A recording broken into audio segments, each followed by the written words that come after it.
So welcome everybody. As Tracy said, my name is Nate Engel. I'm a council member here in the town of Kensington. I'm also one of the chairs of the Mobility and Traffic Committee and the Pedestrian, Bicycling Access and Safety Working Group. I just want to thank you all for coming out, possibly braving your first public event after the start of COVID. We are doing this hybrid thanks to Montgomery Municipal Cable.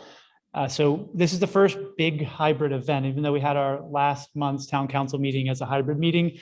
So bear with us as we go through, hopefully not too many growing pains with this, but we do have people who are joined virtually and I want to welcome them as well.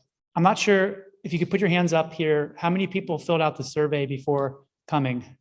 Oh, wow. I don't know if you can see that on the virtual space, but that's well over half. Thank you. And this is an opportunity to provide additional input and feedback. I'm happy to say actually that the survey has received, as of 12 p.m. today, I counted 515 responses. So I think that's pretty good representation of the interests here for this issue. So I want to say a couple of quick thanks to people who've really brought this to where we are today. First and foremost to Devin Hahn and her team at Mead & Hunt and their partners DCI. They're the firms that we worked with on this grant that we were afforded by the Metropolitan Washington Council of Governments Transportation Land Use Connections Grant. So they've been working hard over the last, 5-6 months on this project and bringing it to this point of the public workshop today. I also want to thank the members of the Pedestrian, Bicycling Access and Safety Working Group and the Racial Justice Committee who were really active in getting the word out, pounding the pavement, handing out flyers, getting interest in this workshop and also the survey and the public process. In particular, I want to thank Melissa Joy. I don't see her here. Oh, there she is. I didn't see you behind the mask. She really is the one that operationalized our vision to make this a very participatory process, as well as Ann Lichter, if you can put your hand up, from the Racial Justice Committee. The two worked hand in hand to really get the word out. I want to thank Mayor Furman, also Town Manager Hoffman, and Assistant to the Town Manager Alex Marini and Carrie Ann Zentz. They were really integral from the town staff side. We did have quite a collaboration in this grant, working across different jurisdictions. We have State Highway Administration, various entities from the county, and also, there was Mark, Ride On, WMATA, and others that comprised the steering group, a technical steering group that guided us along the way for the inputs on the technical side for the grant. Last but not least, I'm glad that Sandy came in. I wanted to directly thank our partners on the grant that made this possible. We joined together to put together this grant, and it's for the Montgomery County Department of Transportation, Sandy Brecker and Matt Johnson. If you could quick raise your hands. Thank you. As well as Gary Ehrenrich, who's I think joined virtually. So thank you to them, as well as Michael Farrell from COG, who is the liaison for the grant for us. So just really quickly, before handing it over to Devin to give the presentation and go through the agenda for tonight, I just wanted to give you a very quick background on how we got to where we are today. And really all started back in January of 2021, when that working group I mentioned for pedestrians and bicycling access and safety put together a recommendations report to the town council of 13 recommendations for where we could really make a difference to improve walking and bicycling and public transit access and safety around the town. This is one of the pursuit of the TLC grant was one of the 13 recommendations.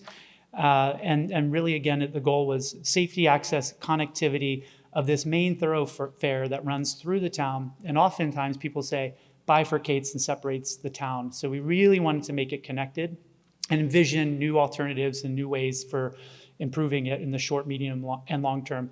We also had a specific goal of connecting to the neighbors to the northwest in the Kengar community and improving connectivity between these two communities and other surrounding communities. One last thing I'll say about this is I think that the The product that will come out of this is a report of recommendations. It'll also be some costing estimates for how we can have a plan for moving forward to implement. But I think personally that the process is that we've gotten through to get to here is almost as important, if not more important, than the product itself. And by that I mean two things. One, getting this participatory process, we really endeavored to make this actively engaged process. And I think your participation is part of that, the survey is part of that, but really multiple modalities that we emphasized with having the survey in English and Spanish, getting it out via email and through various other forms. People were flyering on Connecticut Avenue when people would cross in the middle of the, between crosswalks, not without a crosswalk, just in the middle of Connecticut Avenue, hand the flyer, talk about it. We had really a lot of engagement because we wanted to get feedback, not just from the residents, but the people who use Connecticut Avenue, people who come here to work, who may not live here, people who are commuting, business owners, and surrounding neighbors. So that's one thing about the process. The other is just about the importance of solving this together through collaboration with other jurisdictions. I don't think we could do this, anything related to traffic or pedestrianism or bicycling, without having partners like the county and the state and really bringing this together in a holistic way. I hope this kind of participatory and collaborative model is one that we can continue to follow in the town as we move forward. This is the beginning, and hopefully you'll consider this an important first step for visioning a better Connecticut Avenue corridor. Devin will walk through the next steps, but again, thanks everyone for being here and looking forward to your feedback. Thanks, Nate. Again, I'm Devin Hahn with Mead & Hunt. I have with me Kathleen Hayes, Josh Colson, and Tanya King, who are also going to be available afterwards, where we will, after the presentation, we have some boards in the back that I think some of you saw as you were coming in, and those will be available to look at and to talk through maybe some of the questions you have more thoroughly. For folks online, all of that will also be available on the town's website tomorrow, I believe, or early next week. Oh, perfect, it does work. So again, thank you, Nate and Mayor Furman, for having us. We're going to we'll talk through the project purpose and need a little bit, talk about the existing conditions that I imagine you guys are all familiar with out there, and then we're going to go through the alternatives that we have currently shortlisted. Some of them are short-term and easier to implement. Some take a little longer, so they'll either be midterm or long-term. We'll talk a bit about the public involvement process, as you guys are critical in helping us understand the best ways to prioritize the alternatives. And finally, we'll conclude with the next steps before we, like I said, move to the boards. And again, I just want to thank everybody who was part of our steering committee, who gave us some background information, a lot of plans. Again, we've said certainly the town of Kensington and Montgomery County were key to getting us to this point. The Metropolitan Washington Council of Governments for funding the grant, and then like Nate said, we had our partners within Kensington, as well as various departments within Montgomery County, several transit agencies, and then my team at Mead & Hunt and DCI. So our scope, obviously Kensington's much larger. We focused in on Connecticut Avenue. Like Nate mentioned earlier, a lot of folks feel that Connecticut Avenue separates the town and makes it very challenging to connect both sides, and certainly to be able to walk and bike to where your destination is. The green circle highlights the area that we were focused on. It's largely between Knowles Avenue and University Boulevard.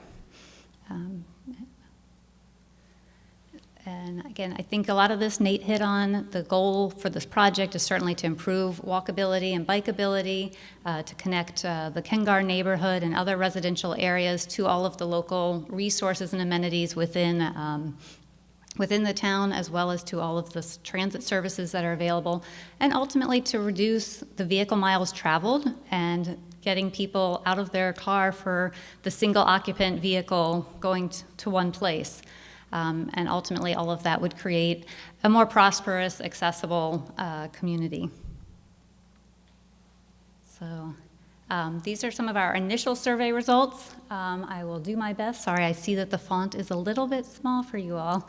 But again, all of these results are as of actually April 13th. So we've had, I think, almost 200 more responses since then.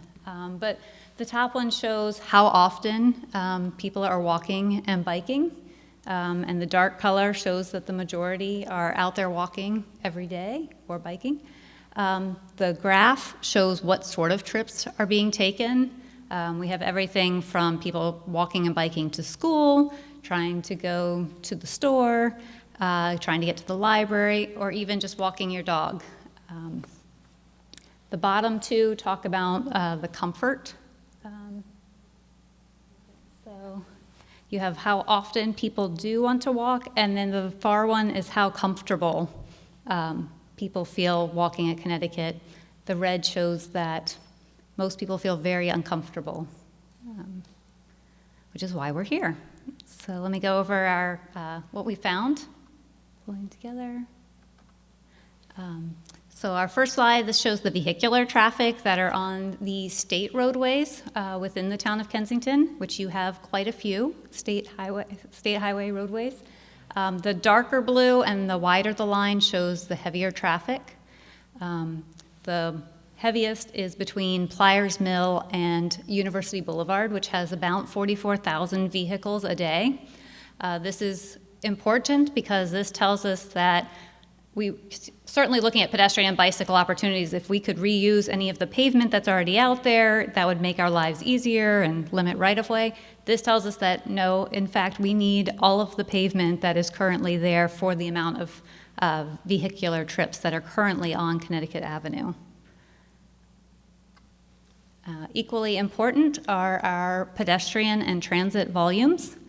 So we have the bus stops, the ride-on stops are the purple circles.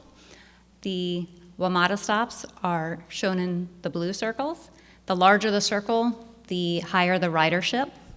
And then the breakout boxes show at each intersection how many pedestrians were crossing that leg. The key takeaways from here are that the heaviest bus stops occur just north of Knowles Avenue, between Knowles and Howard. And the highest pedestrian, the intersection with the highest pedestrian activity was again Connecticut Avenue at Knowles.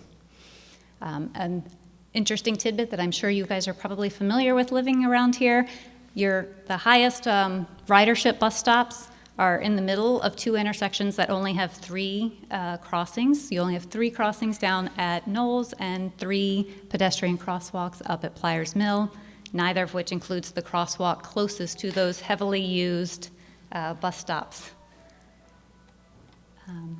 We also looked at some speed trend information. Again, we heard from a number of people about how fast vehicles are going. So this is really just kind of a blush stroke looking at how the trends change throughout the day. I would not say that, so again, it's from INRIX, is a program that uses probe data. It doesn't take into account how many times a vehicle might be stopping in this corridor that has a number of traffic lights. So while it may say that the traffic is going 26 to 32 miles per hour, it doesn't account for the fact that somebody might have been stopped for a few seconds at a light and then guns it going 50 miles an hour. So again, I just wanted to explain what this was kind of showing, how your traffic is moving throughout the day. Certainly safety is always a critical factor. The yellow and red and blue colors show where all of the vehicular crashes occurred, and the brighter yellows and the reds show a higher density of crashes. The individual red diamonds and the yellow diamonds show where we had either pedestrian crash or a bicycle crash. The majority of the overall crashes were at Connecticut and Knowles, Connecticut at Pliers Mill, and up at Connecticut and Perry. The highest pedestrian crashes, not surprising, was at Connecticut and Knowles, again, where we had the highest number of pedestrians crossing. This is a takeaway from Montgomery County. They have developed, they're using nationwide standards, a pedestrian level of comfort. And it just tells you, so pedestrians you can be on a roadway with very few vehicles, maybe your own sidewalk, maybe not if there's so few vehicles that you feel very comfortable. You'd let your children go out, play in the street. Then you have maybe more traffic, and so you feel somewhat comfortable. And it ranges all the way up to undesirable. The key takeaway here again is that Connecticut Avenue is shown in red as undesirable by most pedestrians. Similarly, we have a rating for bicycle level of traffic stress. And again, it has roughly 4 levels. You have the level 1, where any biker will feel comfortable. Those are often your paved trail networks that are off the road. And then you have level 2, where the majority of your bicyclists would feel comfortable, especially adult bicyclists. Level 3, much fewer, maybe only 10% of our bicyclists would feel comfortable. And then you have level 4, where you just have your most aggressive bicyclists that are willing to even chance it. And again, this is all, sorry, I skipped ahead. I just wanted to touch on real quick, some of the criteria that goes into that, of course, is how many traffic lanes, how much traffic do you have, what speed are the vehicles going at, and so forth.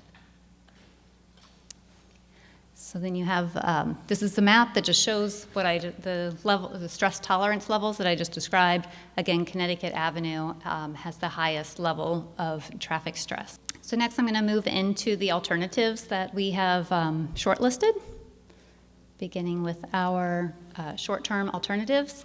Most of these, again, like I said, should be able to be accomplished in a shorter time frame.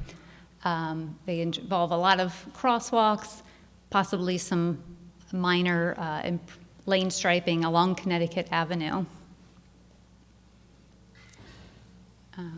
So again, looking at Connecticut Avenue specifically, the top image shows what's out there today, where we largely have 11-foot, 12-foot lanes. You have your standard 5-foot sidewalk. It's immediately adjacent to those travel lanes. We looked at keeping the road section as it is, but how can we restripe what's already out there to get something on the ground quicker? We were able to narrow down the lanes and provide at least a buffer area to the sidewalks. So working from left to right, again, you have the 5-foot sidewalk, and then you get a 6-foot buffer, and you have some 11 and 10-foot lanes, and then you have another 4-foot buffer before you hit the sidewalk on the far side. New crosswalks. So we talked about all of the heavy ridership bus stops that don't have crosswalks immediately near them. So of course that was our first look, was at Connecticut at Knowles, trying to get that north leg crosswalk and the signalization that would need to go with it, as well as the south leg at Connecticut and Pliers Mill. Also looking at potential crosswalk improvements at Knowles and Dietrich, where you have residential on one side and you have a great deal of commercial on the other. And finally, during our walk, the neighborhood pointed out they would like crosswalks at Summit Avenue and Howard Avenue. I'm happy to report that Montgomery County was out here with another sidewalk project, and they were able to already install those crosswalks, so that's been completed. Then we move on to our midterm alternatives. These are probably going to take more in the 5 to 7 to 10 years. This includes a couple of Greenway alternatives and looking at signalizing Howard Avenue to provide some crossing there, as well as some geometric improvements at Pliers Mill. So if we begin at Connecticut Avenue, we looked at several signalization options. All of them would provide a pedestrian crossing, ranging from a full traffic signal, which would allow all of the traffic movements at the intersection, to a diagonal crossing, which would have a crosswalk that extends from the northeast corner to the southwest corner. This would leave the existing traffic operations the way it is, with the limited turning movements at the intersection. And then finally, a high-intensity activated crosswalk, where it's just the pedestrian pushes a button and it stops all of the traffic for the pedestrian to cross a single crossing. Up at Pliers Mill, we are looking at a bump out, that's what we call it, on the northeast corner. This would physically relocate the curb there. The advantages of this is it will shorten the crossing for the pedestrian, which leaves them exposed to potential vehicular conflict less. It also would slow down the westbound right turn Pliers Mill Road motorists, so that when they're making that turn, hopefully they're going at a slower rate and they have more time to see and react to a pedestrian that would be in that north leg crossing. We looked at a number of Greenway alternatives. I'm going to hit on greenways really broadly, but if you want to know a lot more detail, Matt Johnson is the guy. He knows all about them. But these are looking usually using lower tech tools to slow traffic, to discourage traffic from cutting through, to promote pedestrian and bicycle activity through using some signing, striping, traffic calming measures.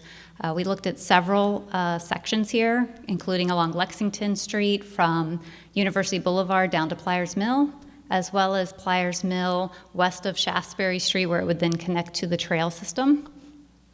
Between those two, we are looking at a shared use path along the south side of Pliers Mill, which is in conjunction with the Montgomery County's bike master plan.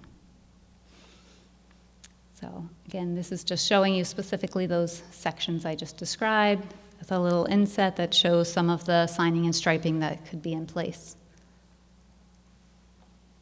So we move into our long-term alternatives. The project proposal asked us to try to think of innovative and bold improvements that could be done in the area.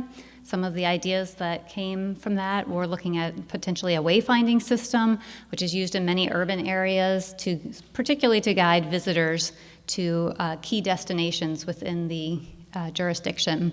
Also looking at the shared use path, several places, a bike lane, and then a shared use path bridge that would be adjacent to Connecticut Avenue. And we'll move straight into that one. So again, you could have, the top one shows the existing lane configuration, the bottom one. So instead, what we saw before, we had literally just moved the striping. In the bottom one here, we've actually bumped out the sidewalks and used that extra space that's no longer needed for the vehicular traffic, as well as added a wide bridge that would allow for biking and pedestrians on the east side of Connecticut. And again, this side was chosen specifically because it ties into other improvements expected as part of the Montgomery County Bicycle Master Plan. Here are some images of a potential shared use path. The bottom one shows a bridge separated from the roadway.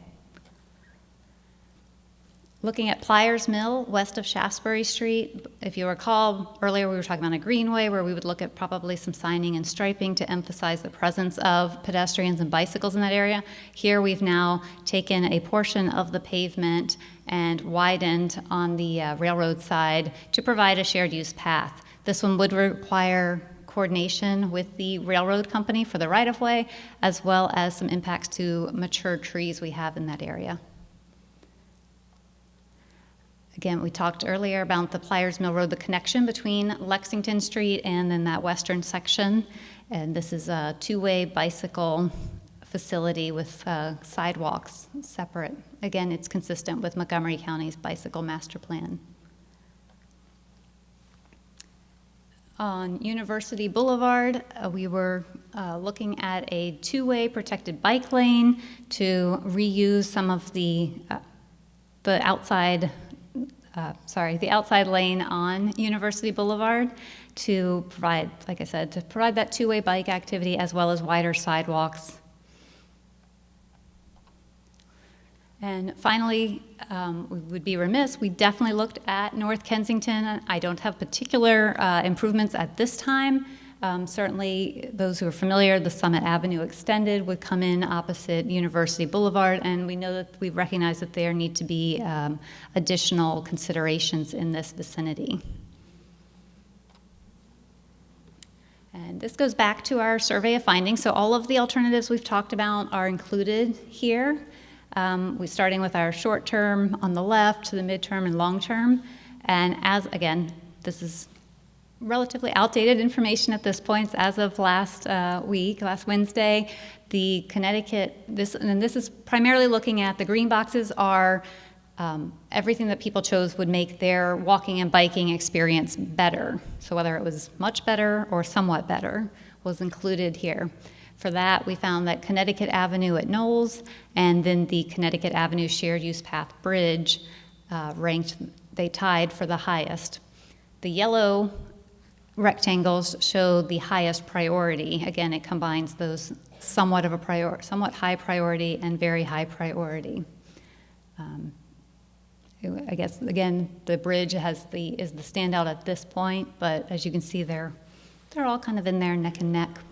Again, and I want to take this opportunity, we will have the survey available at the end. I also have, for those in person, we have some sheets that we'd like you to fill out with your top priorities of each opportunity, and for those online, we will have a poll available.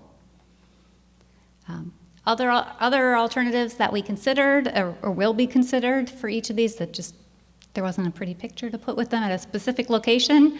We have leading pedestrian intervals where the walk signal for the pedestrian will come up for about 5 to 7 seconds before the corresponding vehicular movement comes up to hopefully allow the pedestrian to establish their right-of-way in the crosswalk. We also have right turn on red restrictions to avoid those right turn hooks. Certainly looking at the lane width reduction along Connecticut Avenue, as well as a posted speed limit reduction, which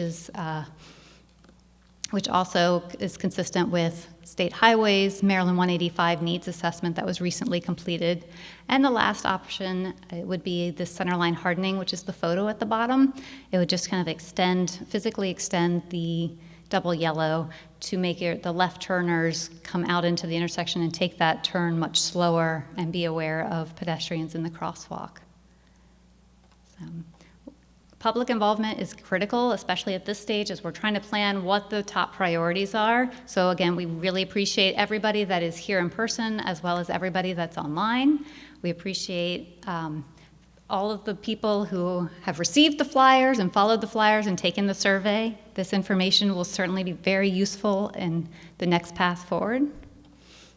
Which then, if you have not had an opportunity to take the survey, there's the website or the QR code will take you there.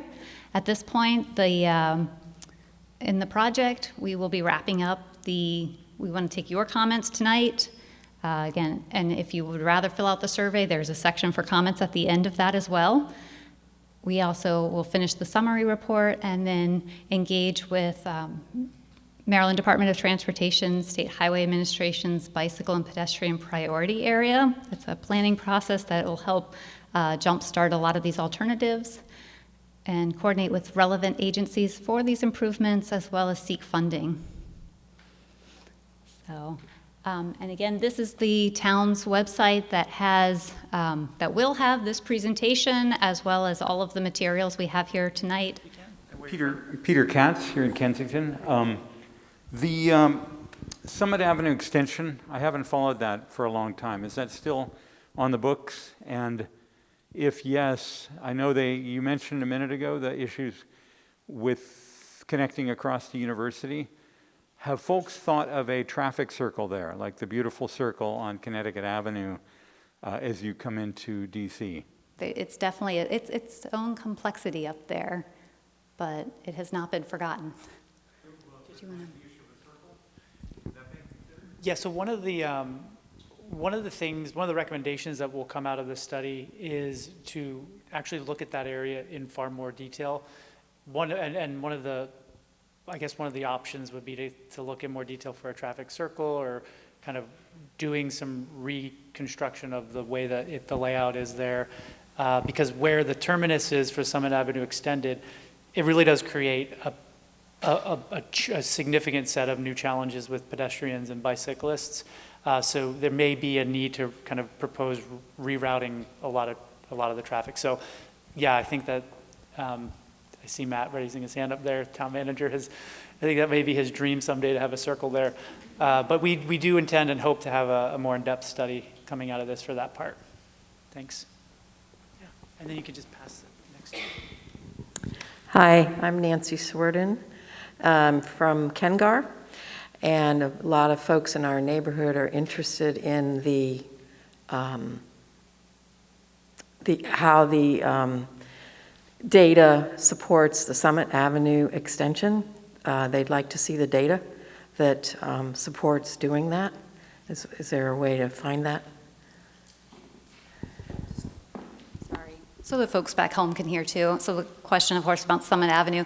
This study in particular is not Summit Avenue, that's Montgomery County's, so Department of Transportation. So I apologize that I can't answer specific questions, but I think if you look online, they do have at least some of the information available.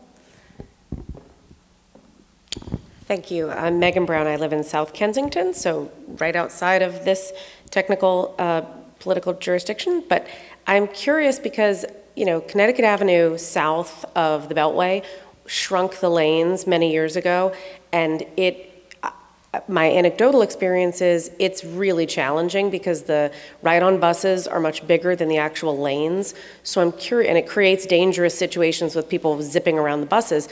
If one of the short-term solutions is to maintain the number of lanes but shrink their size, have you guys looked at the impacts that happened in South Kensington and north of Chevy Chase Circle? Because, I mean, I don't want to lose a lane, don't get me wrong, but it worries me that you'd be shrinking the lanes, and I'm not so sure of the benefit from the extra 4 feet of space between it and the sidewalk. So I'm curious if you've looked at that from a safety and traffic perspective.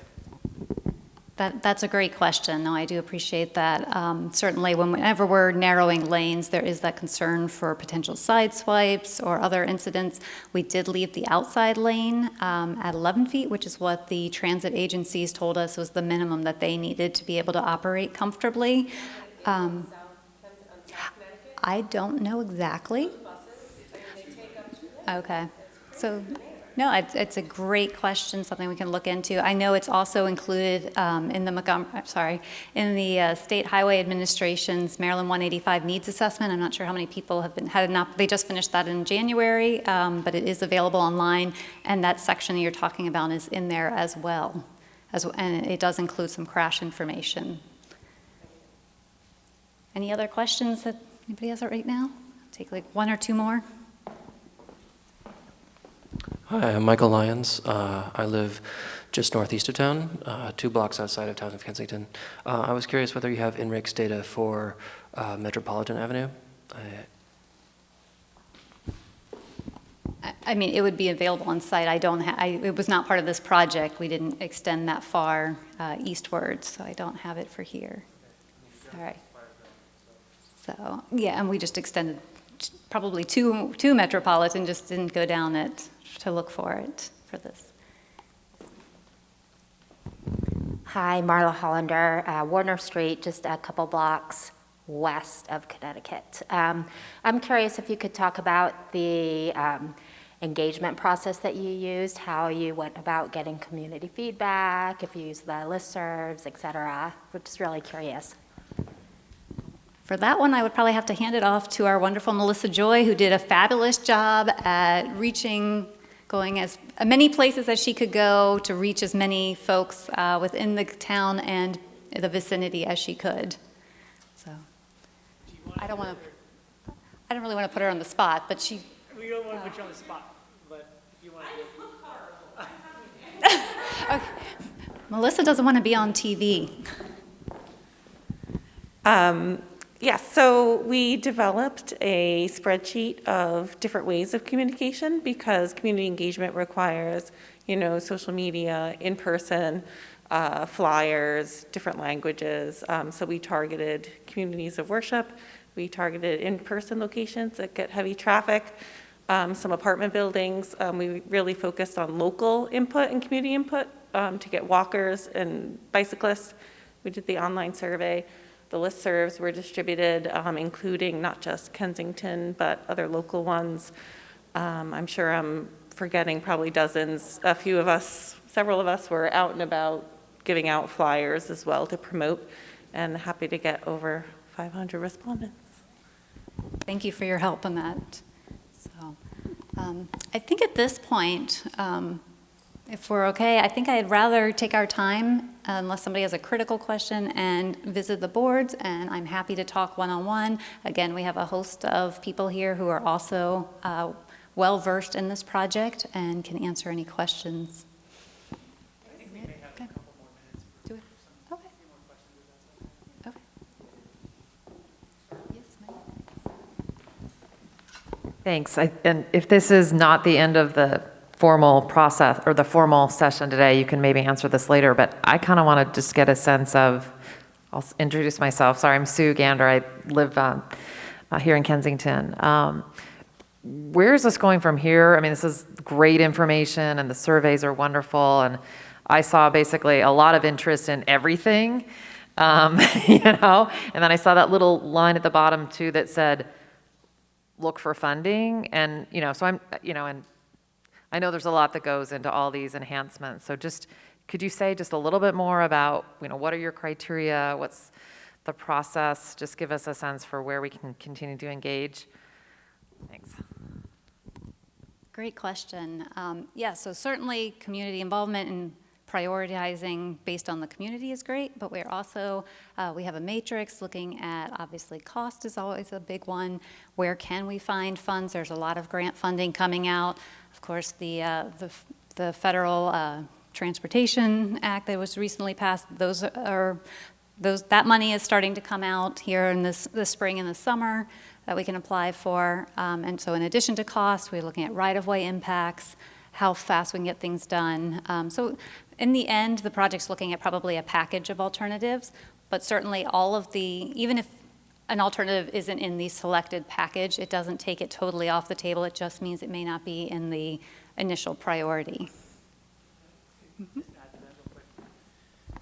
So thanks. This gives me an opportunity to actually add a little bit more to how you presented at the end for the next steps. A very concrete next step, Sue, is that we're going to have this. I don't know if you're here in the beginning, but I was talking about this was part of a report by the Pedestrian and Bicycling Access and Safety Working Group, one of 13 recommendations.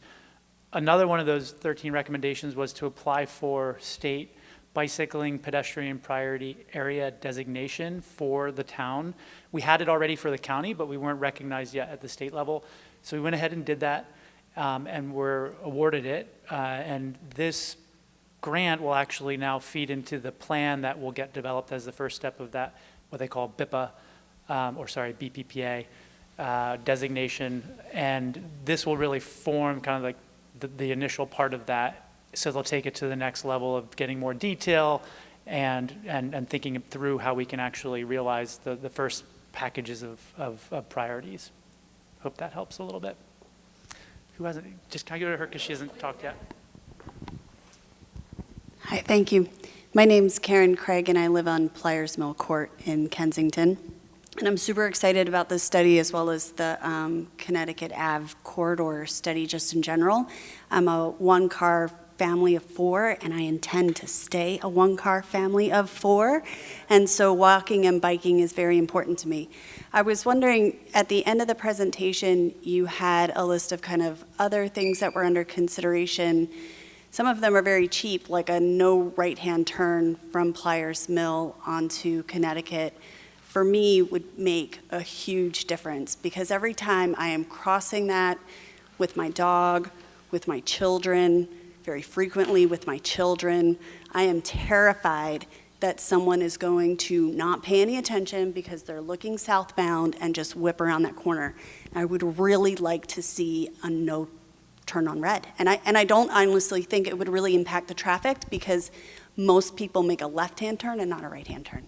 So my question is, why isn't that part of the priorities or something that's just kind of left as a last mention? Sure. Thank you for that. Definitely the right turn on red restrictions. There's certainly a process that the State Highway Administration at Connecticut and Pliers Mill can look at to put that up. But you're right, it's a low cost, easy to implement. So we can certainly pursue that further. Melissa, was there a question online that we need, or is there? Okay. Sorry, I had one question and then a comment/question, I apologize. Have you guys, just as a matter of process, I'm not asking for like the information now, have you, as part of the process you embarked on to look at the impacts on traffic from, say, the north crosswalk at Connecticut Knolls, right? Because that strikes me, if there's an additional time there, then that could result in additional backups on a fairly already congested corridor. And then the last thing is part of this looking at the Kensington Parkway access? I jog and bike up to downtown Kensington 4 times a week, and that is a very treacherous area to go from Saul to downtown Kensington, but you may wave me off and say it's not your jurisdiction, which I totally respect, but I'm curious if that was part of it as well, because that seems like a non-Connecticut Avenue, wonderful northbound kind of place to not have gravel. I'll answer the first one and I'll pass it on to Nate. So the first part of the question, of course, being, did we look at the traffic and the impacts to vehicular traffic by adding in the missing crosswalks? The short answer is yes, and I can definitely say that there will be impacts, but I can also say that we did do our steering committee did a walking tour at the beginning in the fall, and it takes a pedestrian, at least if you don't hit the lights just right, and you have to go all the way around all 3 legs of these intersections, it can take a pedestrian up to like 5 minutes. So delaying, so it was 4 minutes, right? But the 4 minutes didn't start, I think, until we were already there and stopped. So I'm going to go out on a limb and say it can definitely take up to 5 minutes. So again, we're looking at balancing modes of transportation. So we will acknowledge that there will be impacts to vehicular traffic as well. And then I'll let Nate answer your question on the Kensington Parkway. So short answer is no, this study did not look at that, but that was actually another one of the recommendations of that report, to look at improving the Kensington Parkway corridor, basically in what was in the town's jurisdiction. So we have pursued that. We've done a couple of initial, I would say, very high-level scoping analysis with the working group to provide some options for improving bicycling and pedestrian access and safety along that route. We are also actually in the process right now of looking to potentially partner. So we're going to go through and study that a little bit more next fiscal year in the towns section for improvements. But we're also exploring working with North Chevy Chase and Chevy Chase View, which basically has the rest of it, plus Montgomery County Department of Transportation, to go in together on a Kim Lamphere Bicycle Network grant, which is at the state level. SHA runs those, or maybe it's broadly the Department of Transportation, and that would be to improve the entire corridor. More or less a commuter corridor and a bicycling corridor from the Purple Line all the way into the MARC station here. So we may put together a proposal for that. It depends on just timing and everything. Thank you.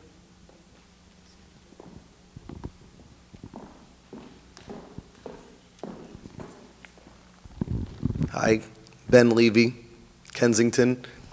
Can you give us an idea of, I may have missed this, the amount of the grant and the total rough order of magnitude cost to do all of these things, minus the bridge thing, because that's probably that's maybe a little extreme, but the rest of the things besides the bridge, just so we have an idea of what we're talking about here? I think the short answer is no. I don't have those costs off the top of my head.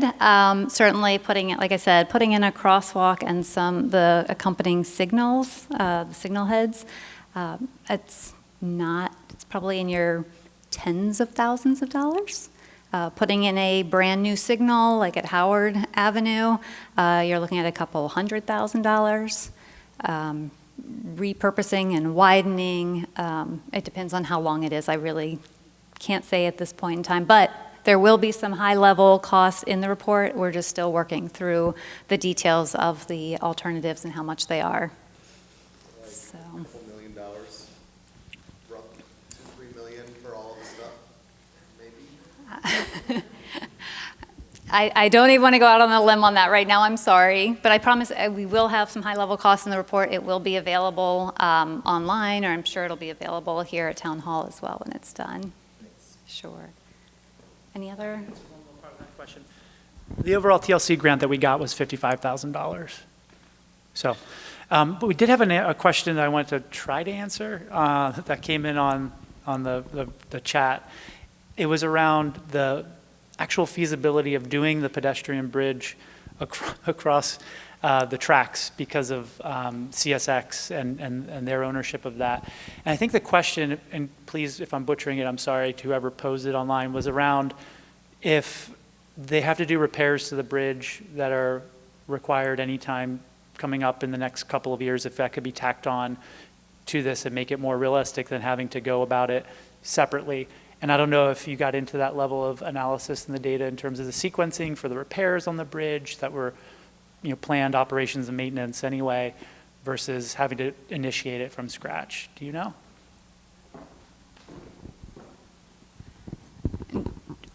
Short answer, no, we did not look specifically at when they plan to rehab the Connecticut Avenue Bridge over the railroad. And if I understand you say tack on, do you mean like adjacent to it and widening the bridge, you think, or just constructing them maybe at the same time? Given, right. No, I think that's a great question. I think we would have to explore that a little further with our partners at State Highway Administration. 'Cause certainly again, we're at the planning level right now. We have to go through a lot of engineering design for the shared use path. So it could be possible, but it may make more sense just to do the two separately.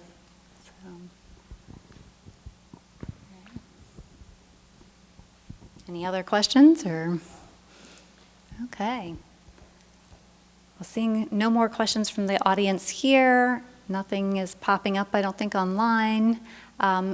If my online guests will stay for just a minute, we're going to have a poll, just 3 short questions, basically looking for your priority. Can you go say, I think there might be one more comment. But there'll be 3 questions looking for your priority of the short-term alternatives, midterm alternatives, and long-term alternatives. And those will hopefully be coming up here in just a few moments.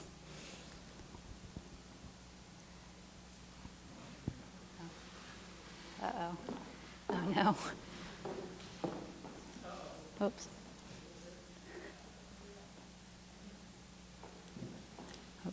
Hold on, online people. We have a question in the chat that we're going to try to answer. We have to switch between the two, so we'll have to wait a minute. Oh my. Do you want me to read it to you? Yes, sorry. I can't see. I'm old. Okay. It's from Jack Gaffey. He asked, it would greatly improve rush hour traffic on Connecticut Avenue if the light at Connecticut and Knowles was synchronized with the light at Connecticut and Pliers Mill.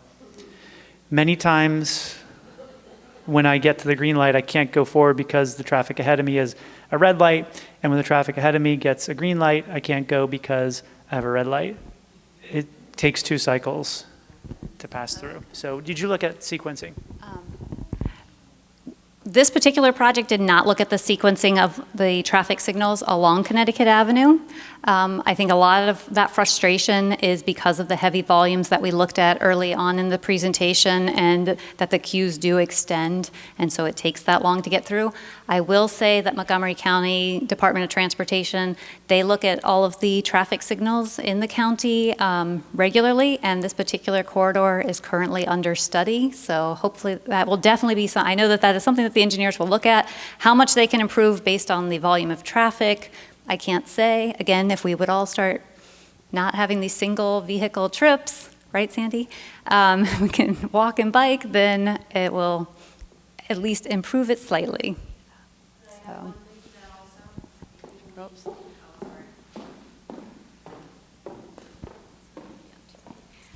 I just would add one thing to that as well, and that is the faster traffic is moving through the corridor, the less it is able to, the less people who are biking and walking are going to feel comfortable. The higher the volumes and the higher the speeds. So it's something to think about when you think about facilitating that movement through there. Great. Thanks, Sandy. Okay. All right. Well, like I said, we have a short survey that several people have volunteered to help hand out. We have boards up here that show the alternatives and where they're at, and then some of the information, like for example, if you couldn't see those graphs I had early on about the initial survey results, they are on some of the boards in the back, as well as how some of the alternatives fared in the survey as well. So with that, please feel free to mingle, look at the boards, ask other questions and thoughts as they come. Thank you, and thanks again for everybody coming out.